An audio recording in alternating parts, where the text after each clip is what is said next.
Meals எல்லாருக்கும் பிடிக்கும். Andhra breakfast எவ்வளோ பேருக்கு பிடிக்கும்னு எனக்கு தெரியல. எனக்கு பர்சனலா எல்லாமே பிடிக்காது. நான் வொர்க் பண்றப்போ இருந்தது ஆந்திரா ஹாஸ்டல் தான். எனக்கு பிடிக்காத பிரேக்ஃபாஸ்ட் போடுறப்பலாம் எனக்கு கை குடுத்தது இந்த கடவுள் தான்.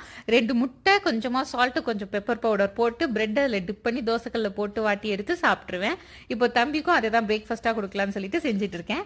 இதில வந்துட்டு egg, salt and mixed herbs add பண்ணியிருக்கேன். அதிலேயே பிரெட்ட வந்து டிப் பண்ணி தோசைக்கல்ல கொஞ்சம் பட்டர் போட்டு அவருக்கு போட்டு திருப்பி எடுத்து குடுத்துட்டேன். ஸ்கூலுக்கும் இதே ஸ்நாக்ஸா கேட்டாரு. ஸ்கூலுக்கு எக் அலவுட் இல்லப்பா, அதனால நான் உனக்கு பைனாப்பிள் கட் பண்ணி தரேன்னு கொஞ்சம் அவருக்கு கட் பண்ணிட்டு மீதி பைனாப்பிள வச்சு ஜாம் பண்ணிடலாம் அப்படின்னு டிசைட் பண்ணிட்டேன். ஏன்னா இந்த பிரெட்டுக்கு ஜாம் தேவைப்பட்டுச்சு அவனுக்கு. எனக்கு இந்த கிசான் ஜாம் அந்த மாதிரிலாம் வாங்கி கொடுக்க விருப்பம் இல்லை.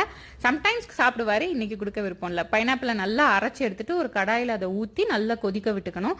அது நல்லா கொதி வந்ததுக்கு அப்புறம் நம்ம வந்து தேவையான அளவு சுகர் ஆட் பண்ணிக்கலாம். நான் கொஞ்சம் கம்மியாக தான் ஆட் பண்ணேன், பைனாப்பிள் ஸ்வீட்டாக இருந்ததுனால. இதுக்கப்புறம் 2 ட்ராப் லெமனை ஆட் பண்ணி அந்த ஜாம் கன்சிஸ்டன்சி வந்தோடனே எடுத்து சாப்பிட்டு பாருங்க, சூப்பராக இருக்கும்.